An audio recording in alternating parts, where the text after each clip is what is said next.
Hello,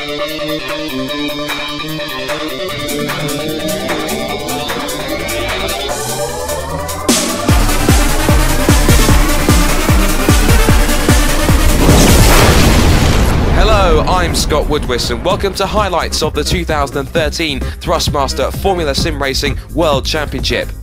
Round 10 sees the teams head to the historic Autodromo Nazionale di Monza for the Italian Grand Prix.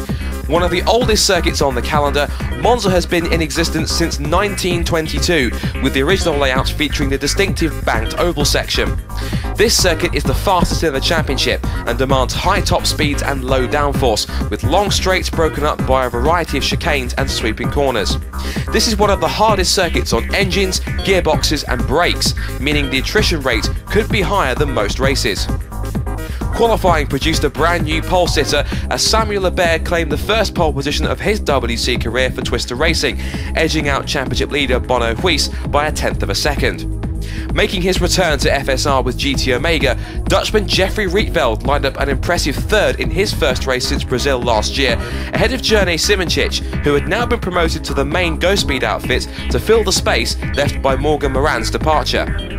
Dejan Kostadinov delivered another one of his best qualifying results of the season with 5th place on the grid, alongside another impressive showing from Yannick Lapchan at Pescara's home Grand Prix in 6th. Precision's remaining drivers filled up row 4, with Ivan Calames out-qualifying Jack Keithley ahead of Philip Pushka in 9th and Eduard Mallorqui in 10th.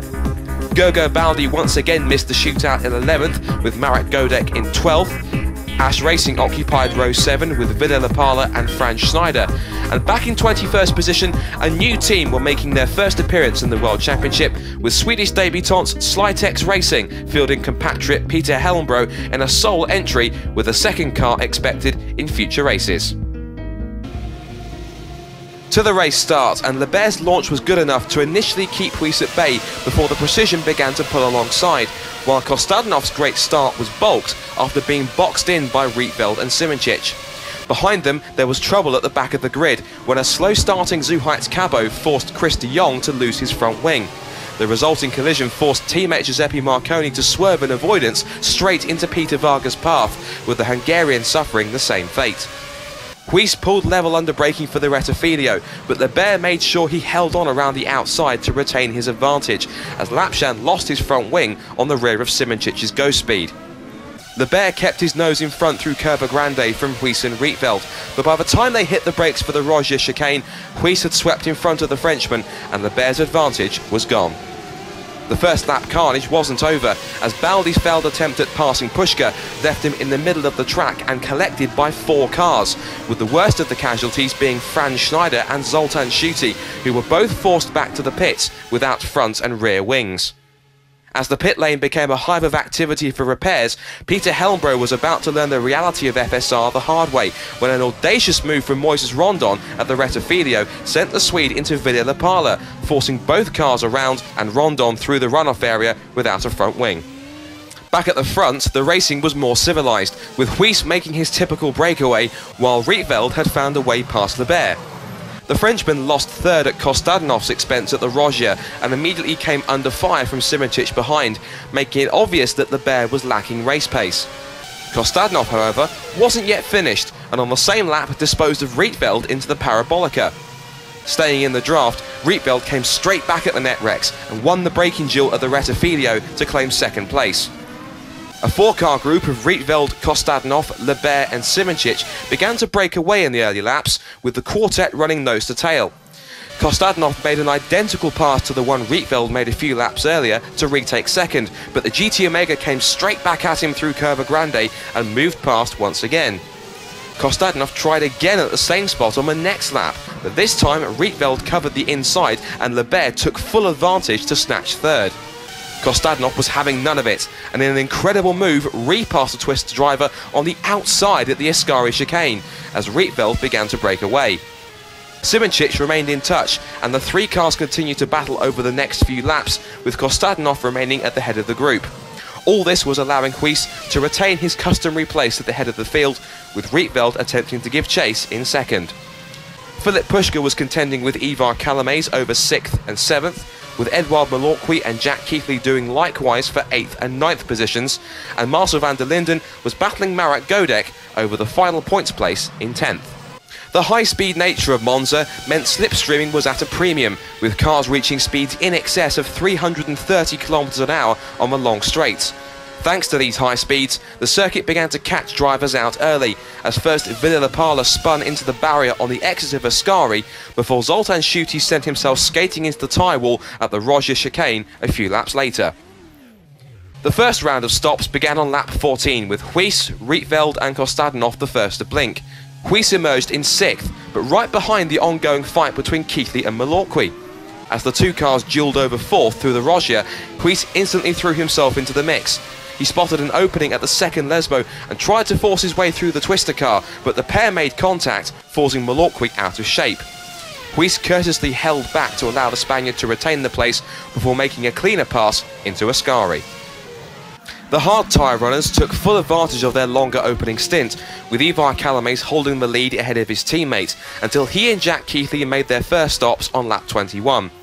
After Mallorqui did the same a lap later, and with half distance fast approaching, Woodwiss was left to command the race from the front, with a comfortable gap back to Rietveld. Kostadinov was doing the honours for NetRex in 3rd, ahead of an incredible showing from Marcel van der Linden, who had reached the dizzying heights of 4th position. Calames relieved the Dutchman of the place on the run to the Parabolica to push van der Linden down to 5th, as Simicic looked on just behind in 6th. This was short-lived when Simicic took too much curb at the Rogier and spun around, dropping him down to 9th place. After van der Linden pitted, Samuel Lebert moved his way into the top 5, ahead of Jack Keithley in 6th and Marek Godek in 7th. Simicic moved past teammate Puška to reclaim 8th position, while Eduard Mallorqui was left to run his own race back in 10th. Unfortunately for newcomer Peter Helmbro, his debut was about to come to a halt, when a small error at the second Lesmo ended in disaster, destroying his Slytex racing car and ending his race there and then. By this point, the remaining drivers were evenly spread out, with the exception of the Ghost Speed duo of Simicic and Puška, as the two cars ran nose to tail for several laps. Soon enough, Eduard Mallorqui caught the pair of them and made a passing attempt at the Rogier, which earned him 8th position. Simicic proved to be a more formidable opponent, but after resisting Mallorqui's pressure for a couple of laps, he eventually surrendered at the Parabolica at the expense of 7th. As one twister driver was gaining places, the other looked set to lose them, as Samuel Lebert came under attack from Jack Keithley, and in a similar situation to that of Mallorqui, Keithley waited patiently for a couple of laps before getting the job done for 5th place at the Rettifilio. Out in front, Bono Woodwiss was racing like he was in a league of his own, with another performance that was making it look all too easy. Behind him, the fight for podium places was hotting up, as Rietveld, Kostadinov and Calames were in close proximity to each other once again. With a super run through the Curva Grande, Kostadinov pulled to the outside of Rietveld at the Rogier and made a bold pass to take 2nd place. Rietveld came straight back at the Bulgarian on the exit and won the chase into the first Lesbo to reclaim the place. Rietveld put up a valiant defence for the next couple of laps before Kostadinov tried again into the Parabolica with a successful pass. Down the pit straight, the two cars ran parallel on the run to the first chicane, but under braking, Rietveld locked his rears and somehow avoided contact with the NetRex as both drivers were forced across the AstroTurf. Calames pounced immediately and snatched 3rd from Kostadinov, and with the better exit, achieved a faster run towards the Rogier to grab 2nd place from Rietveld. During this time, more drivers fell victim to Monza's treacherous nature. Yannick Lapjan ran wide through Curva Grande, throwing his car across the sand and straight into the barriers, before Pescara's race ended altogether when a gearbox failure for Giuseppe Marconi sent his fast and speedy car into neutral on the back straight, disintegrating his engine, and the resulting spin forced Marek Godek into the incident, putting both cars out on the spot. With the second and final round of stops making no major change to the order, Woodwiss remained comfortably in the lead and continued to make massive strides towards a 4th consecutive world title. Calames had held on to 2nd place ahead of Rietveld in 3rd and Kostadinov in 4th, with Keithley left to his own devices in 5th position.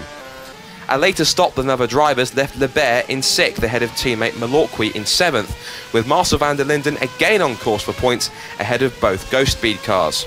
The fight for 2nd appeared to stabilise in the race's final 15 laps, with Rietveld unable to make any inroads on sister teammate Calames, but still remaining cautious of Kostadinov behind. Mallorqui, however, had every right to be concerned, as the magnificent Marcel van der Linden had the twister in his sights, and on lap 49 attempted a gutsy move on the outside of the Rettifilio to snatch 7th position. And while Mallorqui fought back through Curva Grande, the Dutchman remained in front at the next corner. Mallorqui was desperate for payback, and fortunately he got it with a carbon copy of van der Linden's earlier move to retake the position. But this only sparked off a duel between the pair, with Jurne Simoncic also deciding to partake as well. Van der Linden tried again to repass, but running onto the curb only allowed Simoncic through to 8th, and with the 3 cars nose to tail towards Ascari, the Ghost Speed swept around Mallorqui to grab another place. But it all went wrong for Mallorqui on the next lap, when an attempt to come back at Simoncic ended in contact between the 2 cars, with the Spaniard coming off worst and just able to rejoin ahead of Puška. But the drama wasn't over for Twister, as at the start of the final lap, Lebert was again under attack from Keithley, and at the same spot as the earlier incident, an over-ambitious Keithley locked up and narrowly avoided contact, forcing the GT Omega to settle for 6th.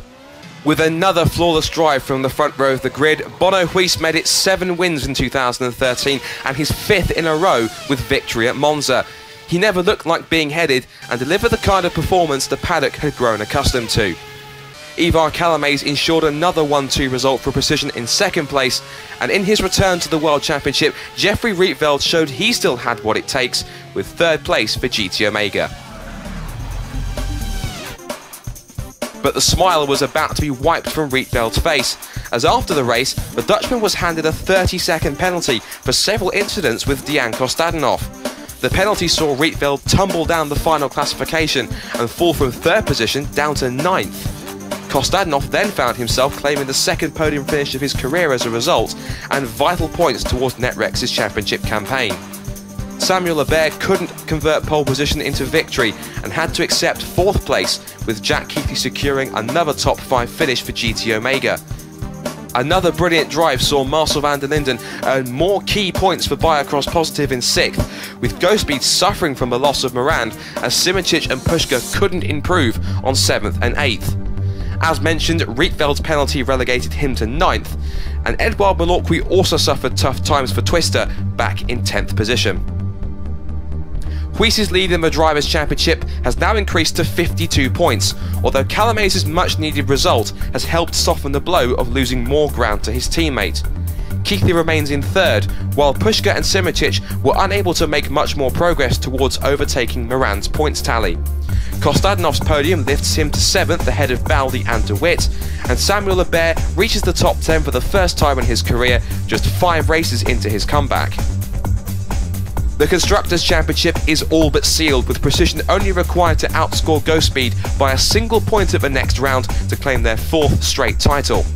GT Omega edged closer in 3rd with a 35-point advantage over 4th place Twister Racing, and more bad fortunes for Brem GP leave them just 6 points ahead of sister team Netrex. Another non-score from Ash Racing sees them lose out to 6th, while Biocross Positive have now crucially moved past Pescara in the fight for 8th. The next round is the Japanese Grand Prix at Suzuka, and you can watch that race live as it happens. Just head to simrace.tv on the 15th of September, with qualifying at 4:15 PM GMT and the race at 5 PM. Be sure to sign up to the FSR Fantasy League to win Thrustmaster prizes at fantasy.formula-simracing.net. You can check out our forums at racedepartment.com for more league information, follow FSR on both Facebook and Twitter, and subscribe to this channel for further highlights, full broadcast replays, and 60-second race recaps. We hope you've enjoyed today's highlights. I'm Scott Woodwiss, and we'll see you at Suzuka in a fortnight's time for round 11 of the 2013 Thrustmaster Formula Sim Racing World Championship.